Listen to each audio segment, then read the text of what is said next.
Um outro aspecto importante, um outro elemento importante e crucial para a queda da monarquia foi o avanço das ideias positivistas. O que é o positivismo? O positivismo é uma teoria cientificista que defende o apego à ciência e o apego à técnica.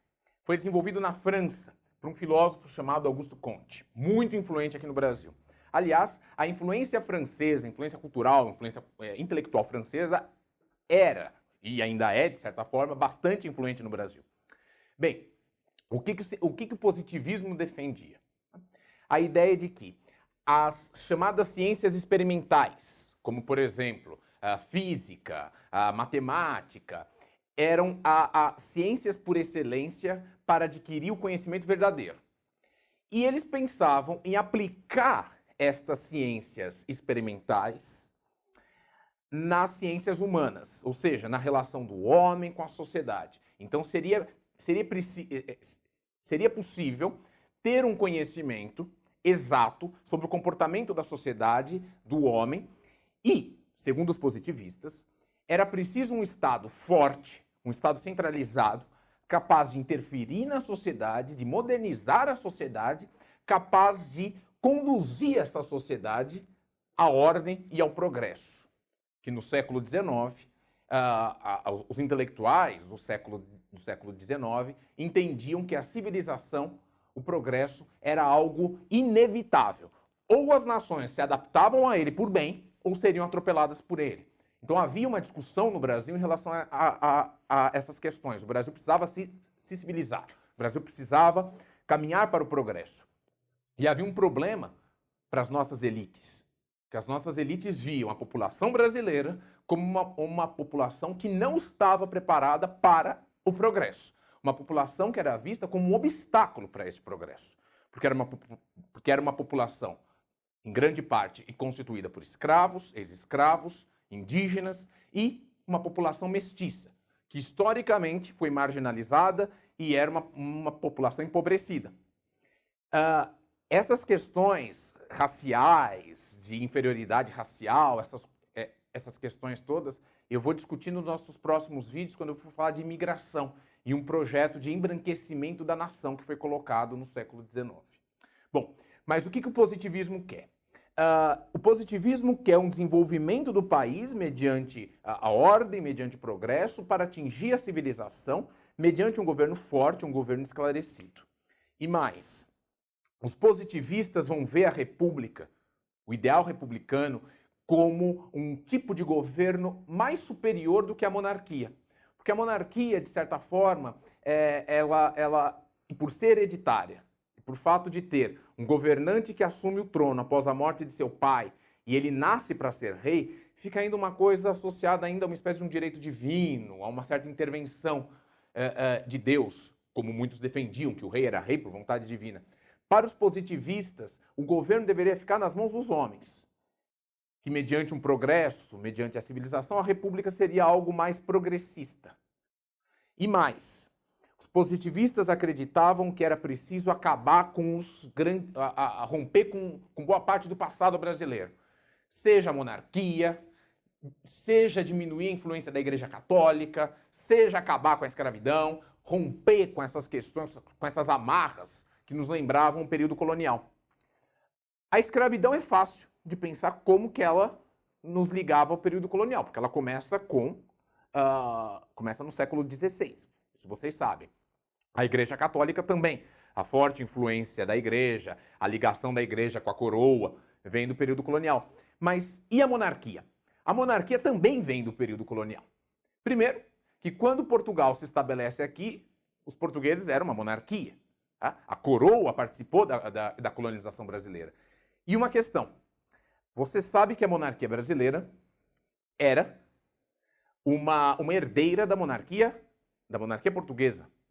Dom Pedro II do Brasil, ele pertencia à mesma família, mesma dinastia portuguesa. Inclusive, ele era tio do rei Dom Luís I de Portugal na época.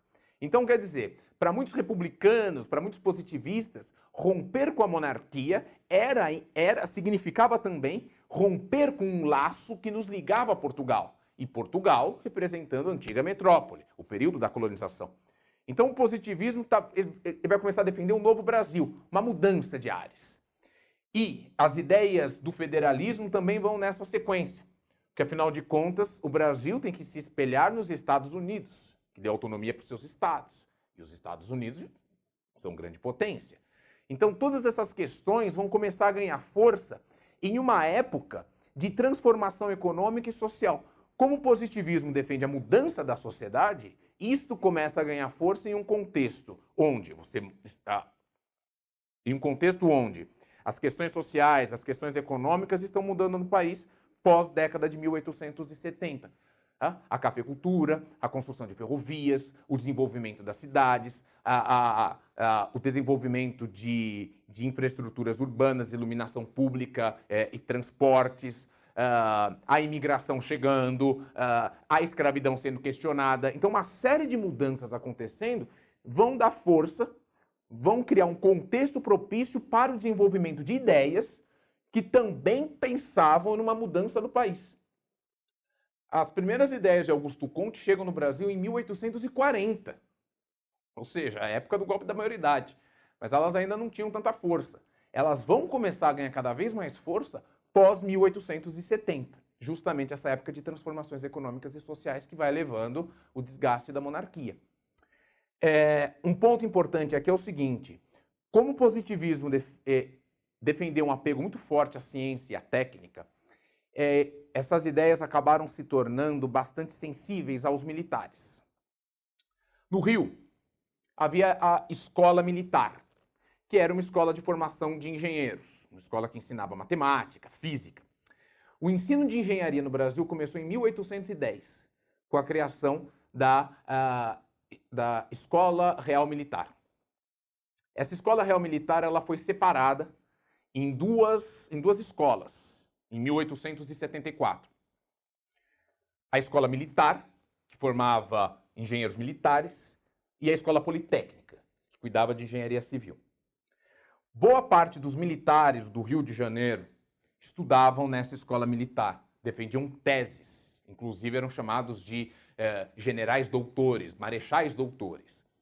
E como eles tinham uma formação mais técnica, diferente da elite civil do Brasil, as elites civis do Brasil iam estudar na Faculdade de São Paulo, a Faculdade de Direito em São Paulo, a Faculdade de Direito em Olinda.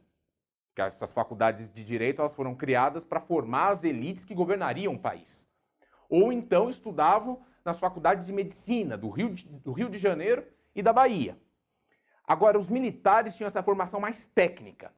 Por ter uma formação mais técnica, ficam mais seduzidos a essas ideias positivistas que defendem justamente o apego, o culto à ciência, o culto ao desenvolvimento científico como forma de garantir o progresso e de mudar a sociedade. Essa ciência que é alimentada por esse conhecimento experimental, técnico, exato, que deveria ser aplicado no funcionamento das sociedades humanas e no entendimento do homem.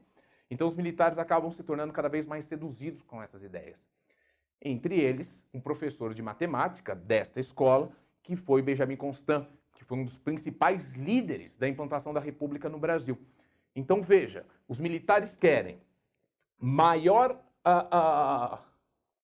espaço na vida política do Brasil, pois afinal de contas lutaram pela pátria, defenderam este país, comeram um pão que o diabo amassou no Paraguai, e as ideias positivistas, o apego à ordem, poderia dar para esses militares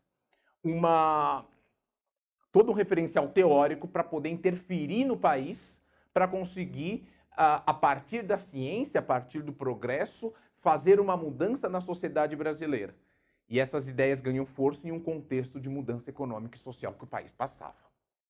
Então, o positivismo, tanto é que ordem e progresso é o símbolo da nossa bandeira, que foi instituída logo após a implantação da República, essas ideias do positivismo também vão ganhar força aqui no Brasil, porque vão entender a República como um governo mais superior à monarquia e que vai seduzir os militares, desejosos de ter maior participação política no Império. Tudo bem? Nos próximos vídeos vou abordar outros elementos que também estiveram relacionados a crise política da monarquia brasileira.